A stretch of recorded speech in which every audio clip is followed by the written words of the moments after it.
What's going on, guys? We're back here doing a little video here today. We're going to clean up this engine bay again. We're going to remove this battery and we are going to stick this thing in the trunk. We're going to stick it in a little compartment off to, if you're looking in the trunk, I'll show you. On your right hand side there's like a little storage bin, a little compartment from the factory, and we're going to remove that area and stick this big battery there. So that battery tray that I made, it's coming out. We're going to clean this up just a little bit more so we can access some more things in the backside here. We're also going to be replacing a knock sensor here in the coming couple days. So I've been getting random knock counts at cruise, 0.4, 0.7, and I know it's phantom knock, but I reached back there and the telltale sign that you have a bad knock sensor is the black stuff on the inside of it is leaking out, and sure enough, stuck my finger back there and I got a gob of goo all over the tip of my finger. Great. But the only easy way to access that is down there through the brake fluid reservoir, and I'm going to try to get the battery out of the way today, clean up this engine bay just a little bit, and hopefully I'll be able to get to that knock sensor easily. But overall, it'll open up a nice big space over here in the corner, so we won't have that giant monstrosity of a battery in the way. And if you look, the chassis ground cable for the battery, that's pretty shot, so we're going to replace that. I've got a whole list of goodies, and first I'm going to show you where I want to stick this battery, so let's go take a look at that. Down here I've got a bunch of stuff in this little corner. I keep a little oil, some brake clean, some coolant, a little bit of towels, whatever I need, on the go stuff. So I want to put the battery right there. I want to pull that little door thing off and see if I can stuff it in there nice and tight. Put a couple of little holes in for some tie downs, and I'm going to try to run my wire for my fuel pump, which is right underneath the back seat that I ran up to the battery up front. I'm going to run that back this way. I have a distribution box. I have new terminals, some 4-gauge battery wire, and a couple of other little miscellaneous pieces that I picked up. So we're going to start this adventure by pulling everything out of here, which I've already got my tools pulled off to the side. I'm going to get the stuff out of this little cubby here, and I'm going to show you guys all the goodies that I picked up. All right, so here's what I've picked up here. I've got a 12-foot spool of 4-gauge wire. We've got a universal battery tie-down kit. I'm going to try to use this thing right here in the trunk. Hopefully I can push these little rods up in the back and then stretch this across the top of it and lock it down. Let's see. Needed some more solder. We almost ran out of that. We have new terminal connectors, and these ones have the bolts on the sides to hook up additional items to it. Like I need my power wire for my fuel pump to be hooked up right here with the inline fuse. So that's going to go on. We have some additional wire for, I don't know, I might reinforce the fuel pump wire I have with this thicker wire. We'll see. I don't know. I just grabbed it because it was there. Better to have and not need. We can always return. And most importantly, we have our 150 amp breaker that we're going to use on the power line right off the side of the battery. And in case a power surge happens or anything, this will protect everything after the battery, all the good electronics from getting hurt. Hell, I may even use this utility cable kit to hook up to this. We'll see how it goes. I'm going to plan this all out as we go. Oh, one more thing. Got to have these. These are going to be used for our new power and ground connections. We're going to use this to make a new grounding strap to attach under the hood for the engine ground to the chassis, and we're also going to use one in the back. I'm going to make a negative chassis ground off the back side of the battery terminal with one of these right here. So we're going to jump that through and just bolt it onto a nice solid point of the chassis. So I guess first things first, we're going to have to rip this battery out. And mainly the whole reason I'm doing this is because it seems like every time I do something down in that area, the whole battery has to come out, and it's just a pain right in the ass to try to take that battery and the tray, all that stuff out just to get to some wires or just to reach down behind there and, whatever little thing I may need to get at, that battery seems to have to come out 9 out of 10 times. So we're going to solve that issue right now and start moving along here.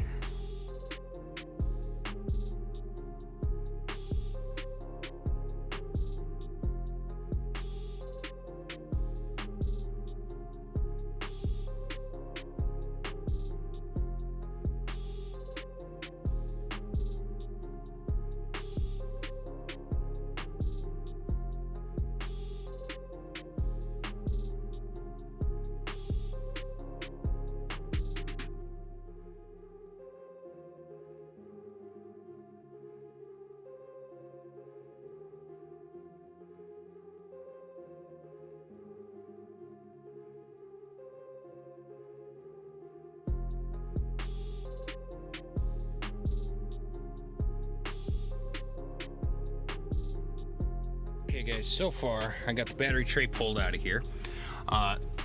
The ground that was hanging off here that was kind of dead, it was an extension off the battery to a chassis ground, so I just took the existing strap and bolted it right where the old one was, right there. That's the wire going to the chassis right there. I got the back seat yanked out of this thing. It's sitting up on the roof, don't tell anyone. That's my big piece of wire right here. What we're gonna end up doing here is essentially following this red wire, and we're gonna tug the 4 gauge all the way down through and bring it out to the back. And let me see if I can spin you here. Down here is the power wire to the fuel pump that I rewired, and that's gonna jump through the trim on the left hand side, go into the trunk. And once we get back here, we're gonna hook all that stuff up through. There's actually an existing opening I'm gonna pass the battery cable through right here in the plastic interior, and I'm gonna feed that right into the space where the battery is gonna sit. The only thing I have to figure out is where I'm gonna ground the battery to the chassis, and I was looking around and there's a nice big bolt right there. I think I might just take that out, clean off the paint, make sure it's a nice good connection, and go right there. Aside from that is the tie down, and I've been looking around trying to figure out the best way to hook up this tie down. I don't really want to have to punch new holes into the body, but if worse comes to worse, that's what we're gonna do. Maybe I don't know, I'm gonna take a closer look at this and see if I can find a better solution. But I mean, it is pretty tight back here. I may just let it sit there for now, or we may throw the kit out. I'm not 100% sure. I gotta mock it all up, make sure it looks right, and then we can start wiring stuff in. The only thing that I'm going to change, essentially, is where I run my fuel pump wire for power for the fuel pump. I'm gonna have to move that out here, which it's gonna attach to the terminal on the battery just like it did when it was under the hood. So we're gonna go ahead and get moving along with some of this stuff, and I'm thinking I'm probably gonna be better off if I take this interior piece out and just take a look at what I'm trying to cut. So we'll be right back in a minute. Okay, so far I've gotten the tray out, I've gotten the old power wire for the fuel pump pulled through, and that's almost all the way out. This is the end that I'm going to bolt to this end here and insulate the two of them. Like I said, it's not going to be the prettiest looking thing, but it's going to be a lot better than having a giant battery there. And they're going to be bolted together and heat shrinked over very, very nicely, so there won't be any issues with rubbing through or sparking. I'm going to fix this someplace, probably to the existing wiring harness that runs right down through here and goes in through the firewall. I'll zip tie it to it or something just to keep it from getting chafed or anything like that. But essentially this is the start point. So I'm going to pass this through. I'm going to get this ran all the way to the back of the car, and then we're going to worry about putting in our breaker and reconnecting everything. So here we go. Okay, so if you're very careful and you're patient, you can take the entire door trim right here off, and it has those annoying little clips you got to get right in there and pop it right at the plastic. I used a combination. This one actually worked better. This came off of Amazon. It's some toolkit that they came with a bunch of like plastic push rivets and stuff like that, but something nice and flat. That's got a really low profile, and it's got a nice little jaw to it. So the other one was a little bit too wide to get around the spaces that I needed to get it into. But now that that's popped up, you have these nifty little clips that hold the carpet right along the edge here. You can just lift those bad boys up and off, and I've already run the wire. If you look, you should be able to see it if I'm careful here. There, you can see it coming right through where the factory wiring harness goes through. I'm gonna route this cable down around the carpet, and then back out here, we're gonna pass it all the way down through this entire lower section here, straight through the back. I'm gonna tie in my wire for my fuel pump. I'm gonna pass that through the back also, so it's all hidden behind the plastic interior here. We're gonna hook up our breaker and keep moving along. So we've gone straight along the edge right here. We followed it all the way back. Right over here, the interior here, I actually popped this plastic out. I popped the wire right through that corner. That's actually the fuel pump wire, and in here I took a couple of the screws out and I passed it through this little opening right here. So we have our new power wire for our fuel pump and the one that's running up underneath the hood. So we have a little bit of slack here. I'm actually gonna take that slack that we have left and I'm gonna trim it down just a little bit and make a ground cable out of it. And we're gonna get the battery back here, get everything wired up. This fuel pump wire is obviously now about probably 5 feet too long, so we're gonna pull that out of there. Then we're gonna start putting all the screws back in the interior. There's not a whole hell of a lot that I had to take out.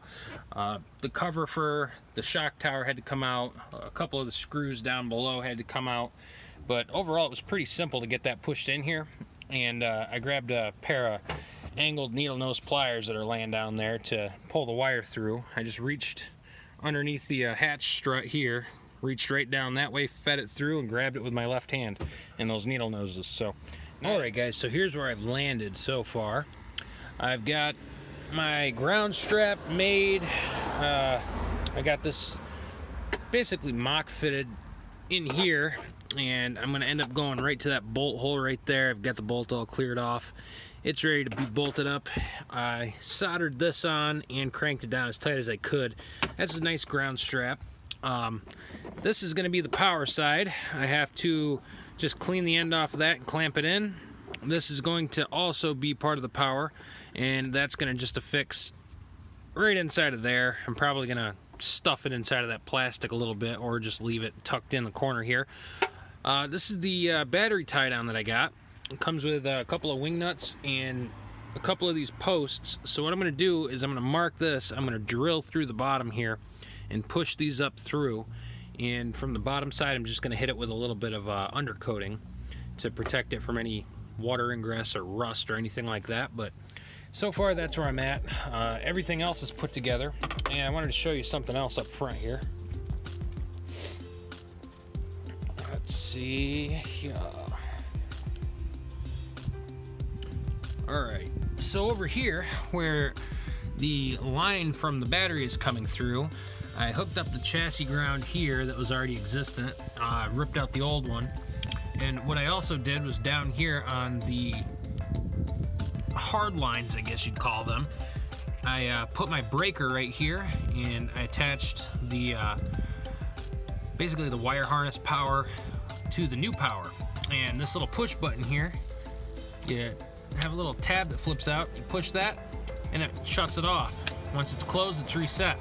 There's rubber caps already on that to insulate that, and I just left the factory little red rubber cover there so that can kind of hang out and be hidden. But this will kind of function as a kill switch if I'm someplace and I don't want anybody to have access to hot wiring it or jump starting it or anything weird like that. All I got to do is come down here, push the button, and the 150 amp breaker's off, and no power to the vehicle until somebody pops the hood and figures that out, which will buy me hopefully a few more seconds. But anyway, that's that for now. I'm gonna get to drilling some holes, and I'll see you guys in a minute with the finished product. Well guys, here's what we ended up with. This is the new rear battery setup. The tie downs, I actually went up underneath the car after I drilled 2 little holes, and I used some auto body panel adhesive and 2 big flat washers. I stuck those up on the bottom of the car first, then passed those rods up to give it a little reinforcement. And once I was all done with everything, getting it all soldered in and bolted in, I realized I didn't have a cover for my positive terminal, so I made this out of a piece of plastic that I had. But it works. You can open it up if you need to, and when you close it, it stays where it's supposed to for the most part. It's not going anywhere. I figured I'd take you guys up front here, show you the final result basically. So everything is hooked back up now, and this is the engine bay without the battery. I'm sure you guys have seen them before. Nothing new here, but my little switch that I put in here on my circuit breaker. If I flip this switch, we should end up having some trunk lights turn on. So let's see if this thing immediately pops, which I doubt it will. But all you gotta do is give this little, let me zoom in here. I'll show you up close. There we go. All right, so there's this little lever here. Let me get you a better angle. If you want, all you have to do is push this in and your breaker's set. If you want to turn it off, you flip that. It's really simple. So that's now on. So we're gonna go zoom you back out here. Let's hop back in the car. Let's check and see if we have lights. Oh, let's move you back. Let's get you out of the way. Let me get some keys in my hands, folks. Sorry for throwing you all over the world here. Oh, all right. Hey, we got dashboard lights. Okay, I guess let's try this out. Hopefully this has enough. Oh, there goes that. We're in neutral. And she fires up. First try. Live on YouTube, I guess. Well, let me shut this bad boy off. Looks like everything's working the way it should be. I got a little power inverter for my laptop. That thing fires right up. No problems. It's a nifty little device here. That works great. It's got a quick charge and a regular charge, I think. Yeah, I used that when I was getting ECM link dialed in for the first couple of days. And yes, that's wicked rich right now. It's kind of cold out today.